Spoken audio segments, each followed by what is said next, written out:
Hello, everybody. We're going to wind down the week here with a little bit of recent polling. We've got Michigan, Ohio, Alaska, and South Carolina, but we're going to get started here in New York. This is going to be the latest Siena College poll, and there's a lot of data here. We're not going to cover all of it, but it does indicate that Governor Kathy Hochul has a big lead in her primary. So a lot of numbers coming up. Let's quickly get down into it. In the first paragraph, we've got in a hypothetical 2026 Democratic primary, Governor Hochul has the support of 46% of Democrats. It's a commanding lead over Lieutenant Governor Antonio Delgado. He only pulls in 11%. Richie Torres is at 10. It looks like Hochul's favorability rating is at 40%. Her job approval is about even. It's at 46 to 48. So Hochul's approval ratings have not exactly been super strong up to this point. That's made her potentially vulnerable in a Democratic primary next year. However, it's early, but as of right now, it looks like she would clearly take that nomination. Now, we can't go over all of this, but there is one issue that voters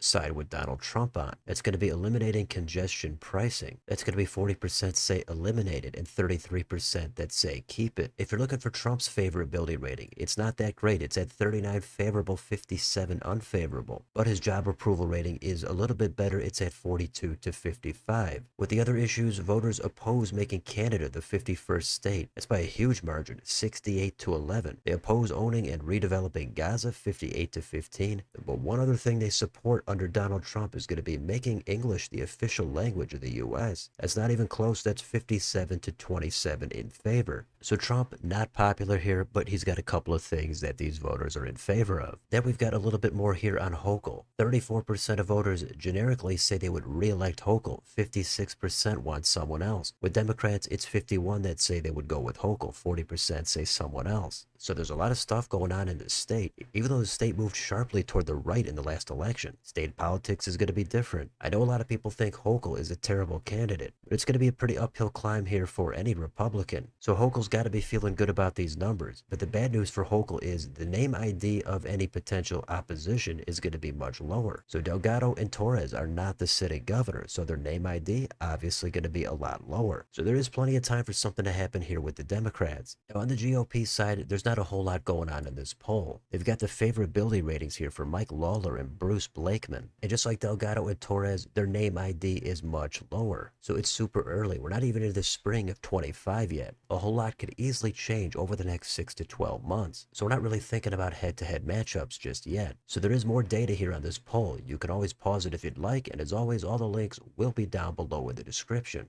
Now, if you're looking for some data about the sample size with this poll, here it is right here. We've got 806 registered voters, and the breakdown is going to be 49% Democrat, 22% Republican, 28% Independent or other. So not a lot of Republicans in this poll, but again, it is a pretty blue state. So we're going to keep it moving. We're going to head over to Michigan. First, they take a look at that open seat for governor next year. Everybody still has to get through a primary, but they poll Secretary of State Jocelyn Benson for the Dems, and they do John James for the Republicans, and independent candidate Mike Duggan, the current mayor of Detroit. You know, he used to be a Democrat, but recently he changed his affiliation to independent. So theoretically, he should take a lot of votes away from the Dems. But in this poll, Benson leads Duggan 42 to 21. John James gets 30%. It could easily be somebody other than these candidates, but these numbers don't look particularly strong for the GOP. John James already took back-to-back losses in the U.S. Senate a few years ago. I'm not sure if he's ready to make another run for a statewide office just yet. Now, the sample size in this poll was 600 voters. 41% were Republican,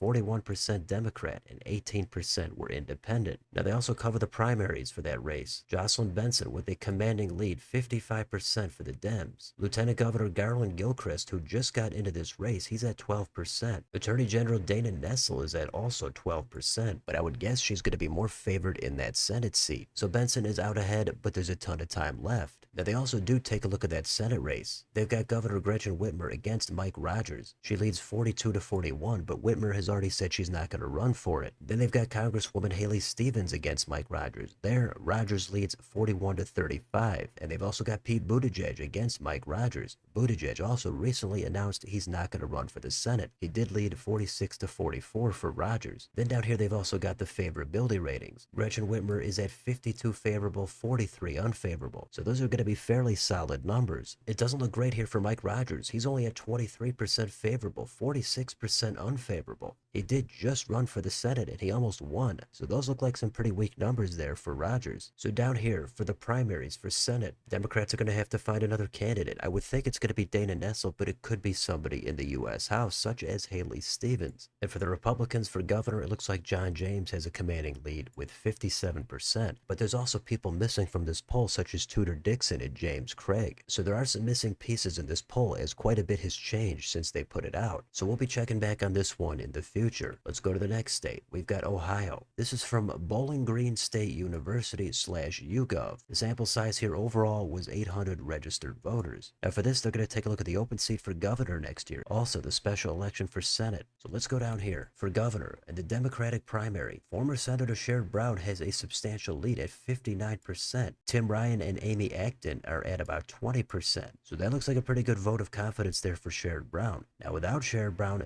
then it's pretty much dead even. Tim Ryan and Amy Acton then come in at about 45 to 46%. Now on the Republican side, it's also pretty clear. Vivek Ramaswamy has a big lead at 61%. Attorney General Dave Yost is at 24%. So if Sherrod Brown decides to run, it could be him against Ramaswamy. That could be a pretty epic showdown. Now there's a little bit more down here. What about in the special election for the U.S. Senate? Well, John Husted was appointed to that seat a little while ago. If he faced Sherrod Brown in the general election, he would lead by 6 points, 47 to Brown's 41.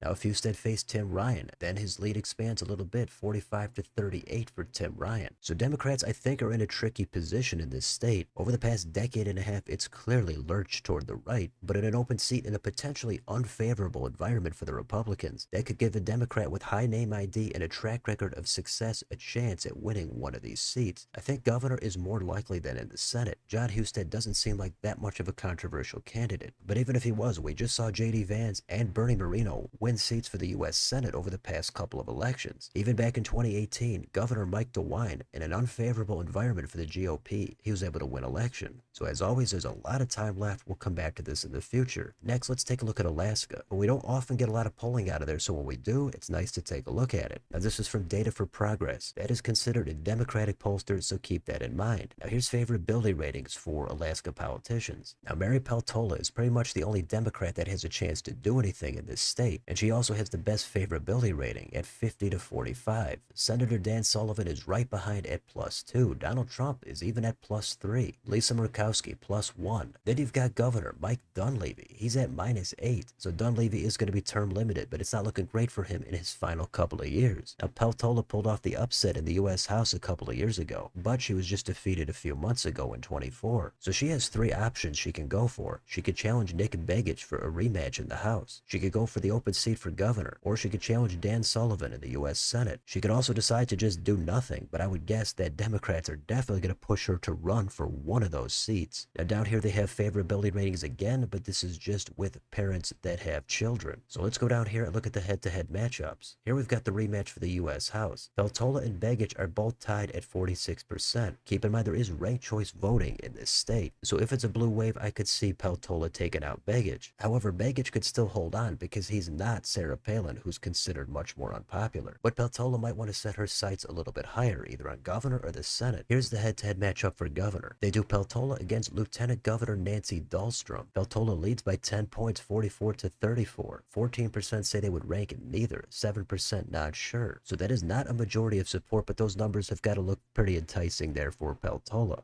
Dahlstrom might not be the strongest candidate, but it also looks like her name ID is actually lower than Peltola's. So it doesn't look like they polled the Senate here, but if we scroll down here past some of these ballot measures, we can get down here to the polling methodology. So this was 1,008 likely voters using SMS and web panel respondents. And then down here you've got the crosstabs for all these questions. So there's some good stuff in here. It's going to be fascinating to see what Peltola decides to do and how competitive some of these races could potentially get. For right now, I would say the Republicans have to start off favored. It's a fairly red state, but Peltola does make it a little bit more interesting. Finally, let's finish up here in South Carolina. Now this is going to be from Trafalgar. That's considered a Republican pollster, so also keep that in mind. Now this is just going to be for the GOP primary for the open seat for governor next year. And you can take a look at the sample size here, 1,127. So let's see what we've got going on. Well, we've got Attorney General Alan Wilson at about 28%, Congresswoman Nancy Mace at 29%, and Lieutenant Governor Pamela Yvette at 31.5%. You've also got Ralph Norman down there at about 11.5%. So this looks like a clear three-way battle at this early point. Nancy Mace seems to get all the attention, certainly on a national level. She's fended off a past primary challenge from a Trump-endorsed candidate. She was considered more moderate, at least at one point. So I think if she ran for any office in the future, she'd be considered a high-profile candidate. Now, I don't know the history of Alan Wilson or Pamela Yvette, but this is a perfect example where a Trump endorsement might carry some weight. You might also factor in current Governor Henry McMaster's endorsement, maybe even former Governor Nikki Haley, but I think all those pale in comparison to the Trump endorsement. So I think Nancy Mace, kind of like Mary Peltola in Alaska, is eventually going to make a move for a different office. Maybe it's in the Tim Scott seat for the U.S. Senate, or maybe it is here for governor. Maybe you have a stronger opinion about one of these other candidates, so I'm open to hearing some different takes. But that's going to be it for this quick recap of some polling in different states, so let me know in the comments. What do you think about anything going on in New York, Michigan, Ohio, Alaska, or here in South Carolina? It's very early, but what do you think is going to change over the next 6 to 12 months? Who's favored in these primaries? Who's in danger of losing a general election? What do you think is going to change? Let me know down below on your way out. Don't forget to like, share, and subscribe. Join if you'd like to support the channel. Thanks for watching, and I'll see you next time.